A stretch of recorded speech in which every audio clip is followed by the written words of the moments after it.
The capacity for writers to portray lived experiences that are not their own is fascinating. At times, whether by sheer luck or subconscious design, they can accurately reflect and highlight the experiences of people of colour. In this trilogy of videos, Unintentionally Intersectional, we will dive into the ways television writers explore blackness, analysing specifically how, even without a conscious effort, these narratives often mirror the complex realities of racialized experiences and institutional forces in society. We will take a look at Striking Vipers, the Black Mirror episode starring Anthony Mackie and Yahya Abdul-Mateen II. The second part of this trilogy will be on Doctor Who, using the characters of the companion Martha Jones and Season 8 recurring character Courtney Woods. Finally, we'll dive into the truly terrifying cultural phenomenon of Glee, and how both on-screen and off-screen experiences illuminate the experience of marginalized groups. So to recap, Striking Vipers is a story which has three main characters. Danny Parker, played by Anthony Mackie, Theo Parker, his wife, played by Nicole Bahiri, and Yahya Mateen Abdul II, who plays Karl Houghton. The main story centers Danny,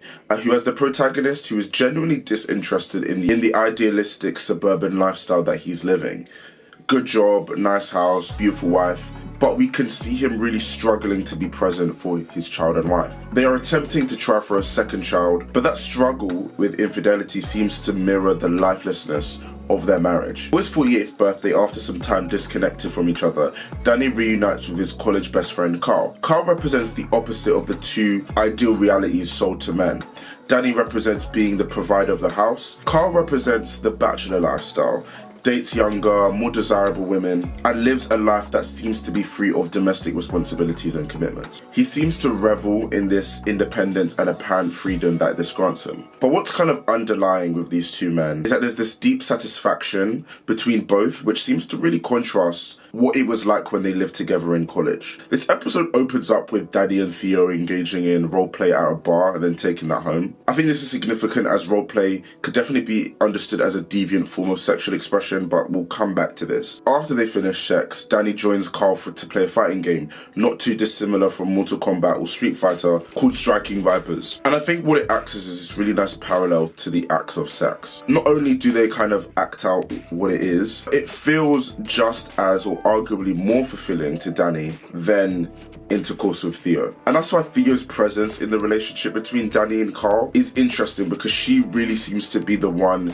in the way. Even though I don't think the writers ever kind of gave us that, like, they never really took her out the way, she was always just kind of there. I think the relationship between Danny and Theo is emblematic of the pitfalls of the heteronormative hegemony. The way in which the idealization and the pedestal that heterosexual marriage is put on hinders what love can feel like and look like, and how it dissuades from a reality which invites people to be themselves and pursue relationships that are fulfilling to them, whether that's in a romantic or platonic context. It's also why this episode having a fully black cast is really, really significant. This episode was written by Charlie Brooker, who's the creator of the show, from a colorblind perspective. So it was really in, I guess, like post-writing stages where the decision was made to make the central characters black. And while race and racial identity isn't explicitly addressed in the episode, the casting choice and the context of the characters' experiences inevitably add a layer of racial nuance. As in an episode which centers so much on ideas of masculinity and kind of trying to confront what they really mean, I don't think any other racial group succumbs to performing masculinity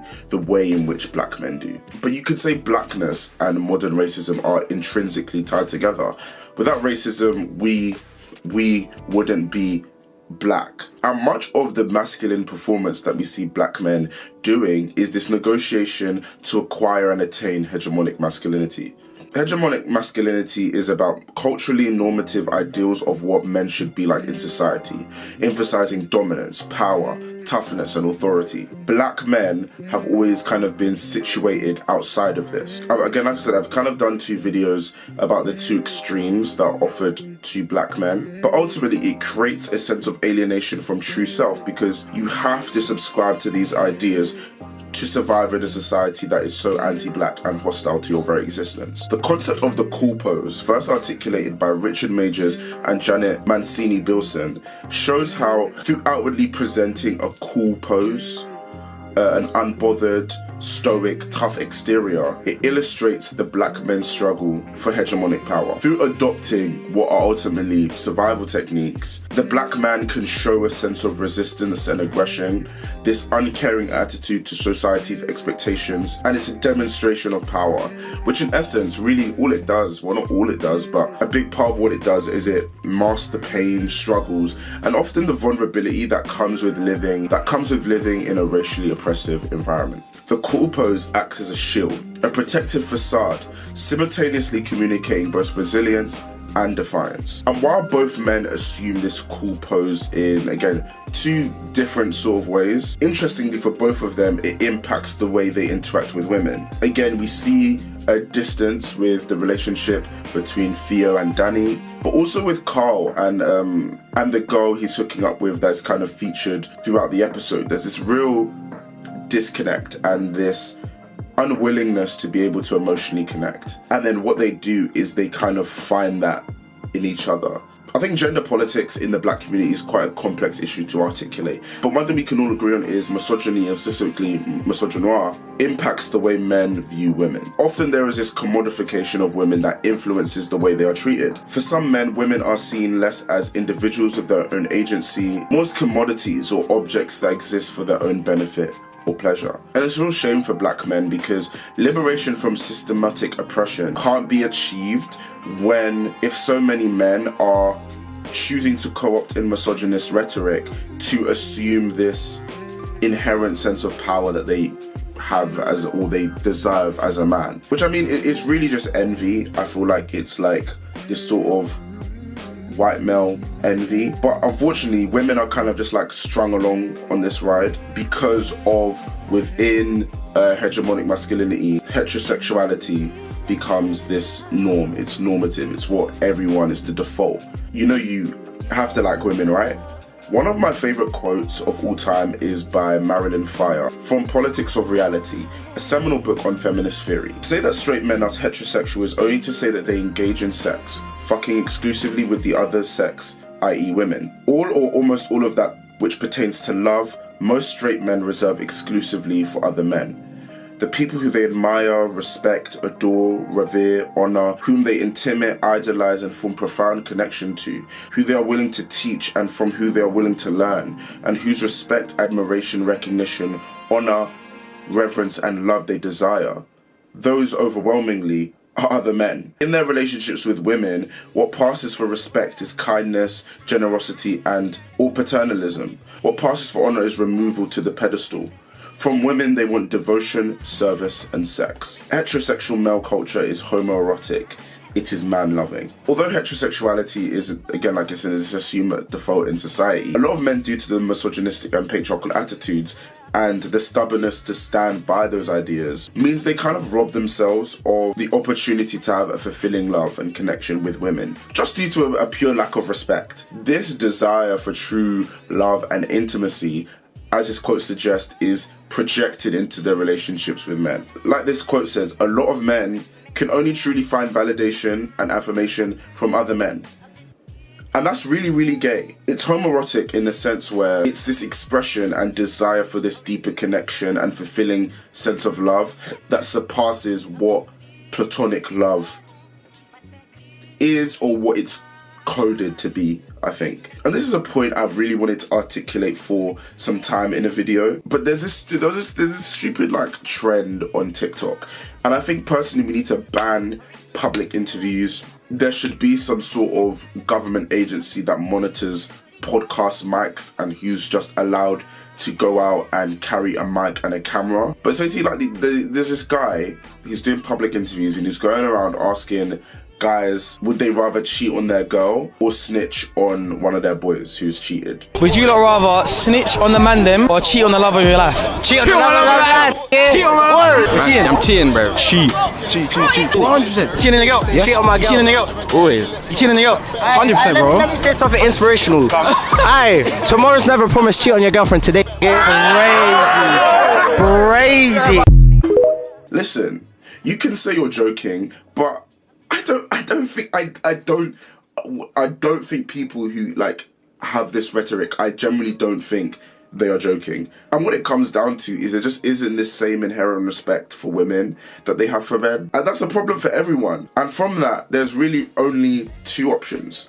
You can unlearn misogyny and reframe how you see women as equal, or you just need to go date your boy. Karl, for Danny's birthday, gets him this VR headset along with the latest version of their old favourite fighting game, Striking Vipers X. This new version uses immersive technology which allows them to inhabit the game characters and experience the virtual world as if it was real. And what's interesting is there's this trend throughout the episode where we get a glimpse of like their unfulfilling sex lives with women, and then like pretty much after we see that they're truly fulfilled in being with each other. Danny doesn't want to have sex with his wife, and Karl is unable to keep up. So they come into this game, and I think what's interesting is that Karl is presenting as a woman. It says a lot because I think Karl represents hypermasculinity to me. Him assuming the identity of the woman in the game shows that he's quite lonely, and that the life that he's of hypermasculinity that he's constructed for himself isn't helping. After Karl kisses Danny, I think that's really important. Karl kisses Danny in game, they have sex in game, which is intensely shameful for both of them, and they both exit the game, but eventually they do it again and again and again. And it has this really like reverse effect for both of them. Karl's extremely happy, and finally he doesn't feel lonely.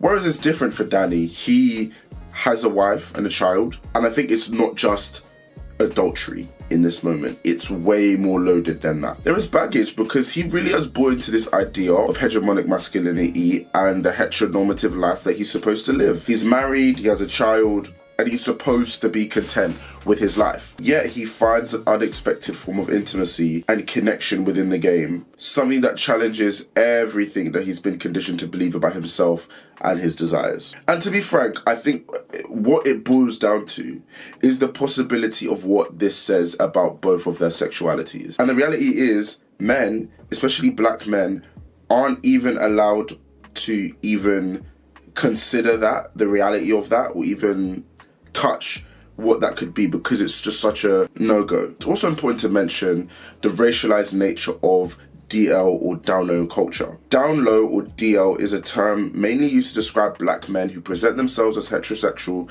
but engage in sex with men. They are often villainized. Oh, so you doing the bending. But they are actually victims of harsh stigmas and societal expectations placed on black men regarding their masculinity and sexuality, often forcing them not even to just hide, but not even engage with their true desires or behaviors. And it goes back to Black Mirror's core thesis statement.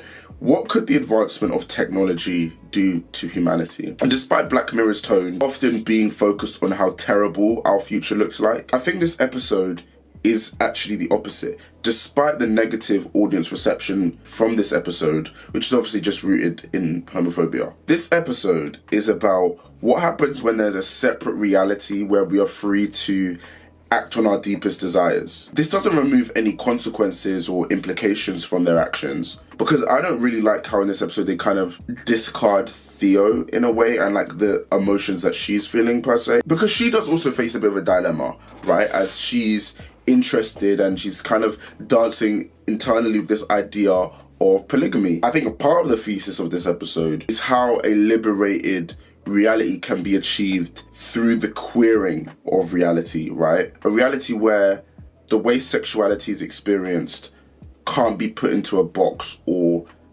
like neat labels or constraints. The episode sort of fails the landing in my view, as it just kind of pulls a big like no homo card, which is a bit of a huge cop out, especially when I think this episode is one of Black Mirror's most loaded, just in what it's saying. Back to the plot, they're doing their thing. So what happens is they continue meeting in game. It results in this conflict where basically Danny tells Karl that this has to stop. There's a time jump where Theo and Danny have finally been able to conceive a second child, and she's now in her third trimester. I feel like it's really like, I don't know if it's internalized, but like queer phobia that has reinforced the need for Danny to buckle down into this traditional family structure. However, the lure of the virtual world, where he can express a self that's more liberated remains potent. It's a world where he can. The thing is, it's interesting. I'm gonna come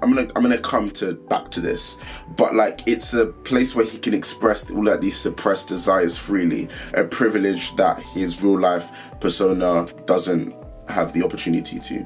However, I think, and what my point was, is I think it resonates more for Karl than it does for Danny, because I do think Karl is the one who's really struggling here, and unfortunately he kind of ropes Danny into it by kissing him in the first place. My whole reading of the episode is that Karl knew what he was doing when he bought him the game, and I think like the whole conversation on navigation of sexuality in the episode, Karl's been doing it the whole time. I know they're not real characters, but like that's how I interpret his actions. Ultimately, there is a bit of a coercive nature to how Karl navigates this whole situation with Danny, but it's really, it comes from a place of loneliness, which is a universal problem. But again, for black men, I think it's a real burden that is carried having to prove this idea of masculinity so strongly. What this episode invites us to do is ponder on how these systems and structures stand in the way of how identity and reality can be experienced. Virtual reality allows for that space to be felt internally, but it's something that needs to be felt in a holistic sense. It needs to be felt internally and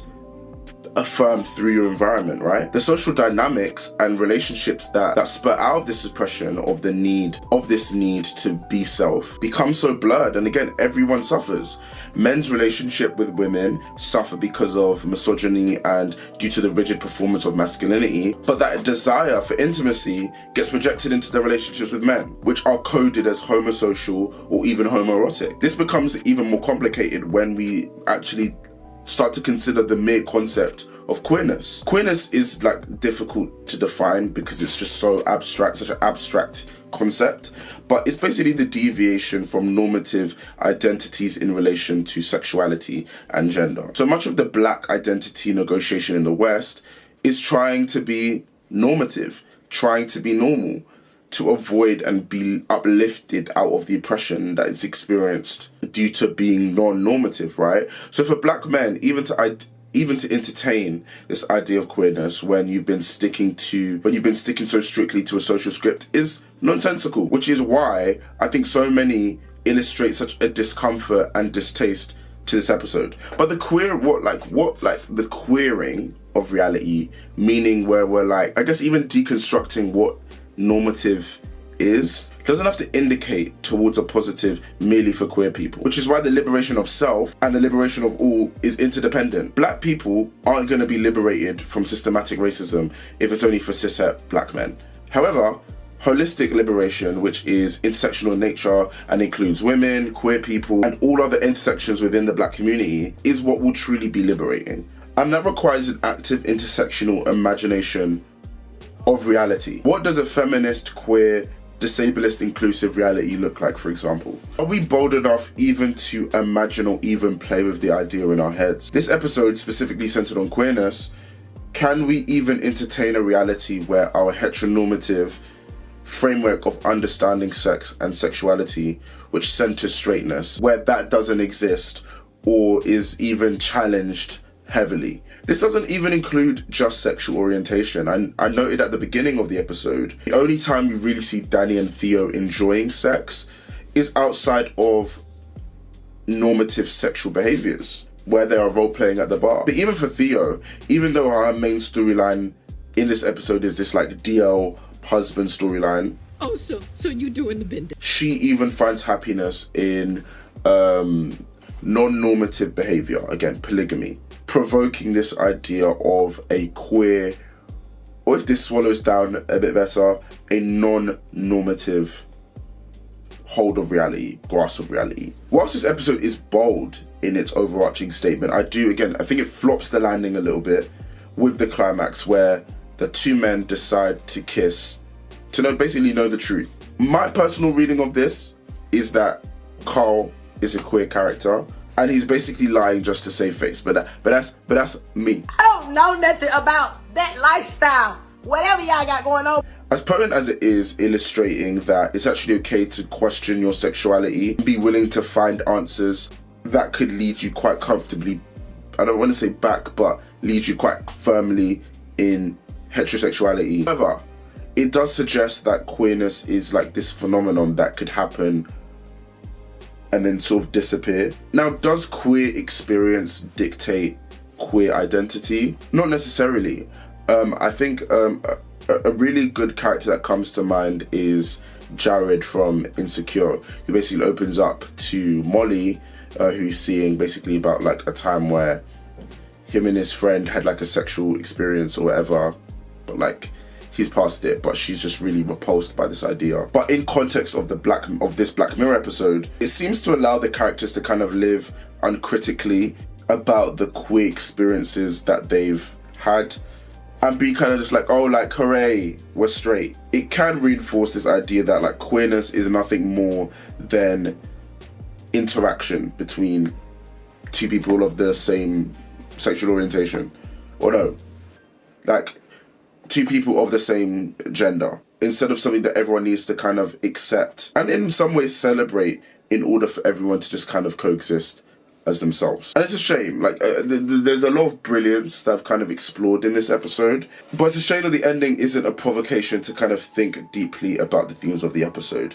I think it would have been cool, instead of Karl getting a cat, if he had a boyfriend, and even though he didn't have to tell Karl that, but like, or Danny that, like we kind of see, oh, okay, like this has had an impact on one of the characters. It would have shown that the experiences experienced through this episode have a formative experience on both of these men in better honouring self in the face of systematic oppression, particularly for Black men. But the premise here is still engaging. On introspection, this episode can be seen as an invitation, or at least provoking the audiences to imagine a queering of reality. How you might respond or engage with that is really left up to you. And reactions to this episode indicate that that isn't necessarily enough, and that audiences, particularly Black audiences, need to be kind of like really walked through it.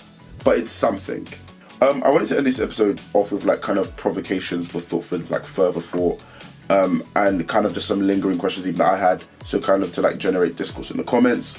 But what does the homoerotic element in friendships suggest about the existence or the presence of queerness in heteronormative or heterosexual relationships? A question I have is queerness something that can be a universal reality, like a universal existence, in the sense that like, can queerness or like queer elements, or I guess can it exist in a non-queer individual, as we see with like homoeroticism? What does that actually implicate? What does that mean?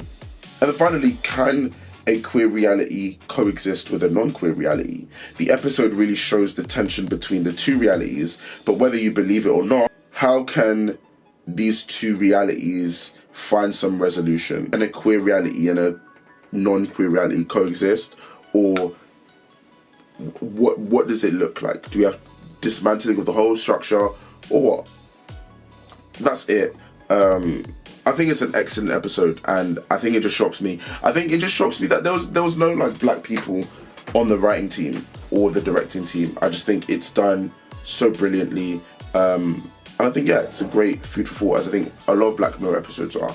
Also, something I'm going to do is I want to start using YouTube Shorts to kind of like, because when I'm making an episode, when I'm putting together a video, there's so many ideas that flow out of my brain. But what I wanted to do on Shorts, so I'm gonna be uploading. I should have the first one up there, just a minute, like kind of chunks. I'm gonna basically contrast Striking Vipers with Moonlight, which I kind of think this episode is even sort of like not a parody, but like playing into those same themes and ideas. But yeah, thank you guys so much for watching. Let's discourse in the comments, subscribe, like, do all of them things there, and I'll see you in the next video.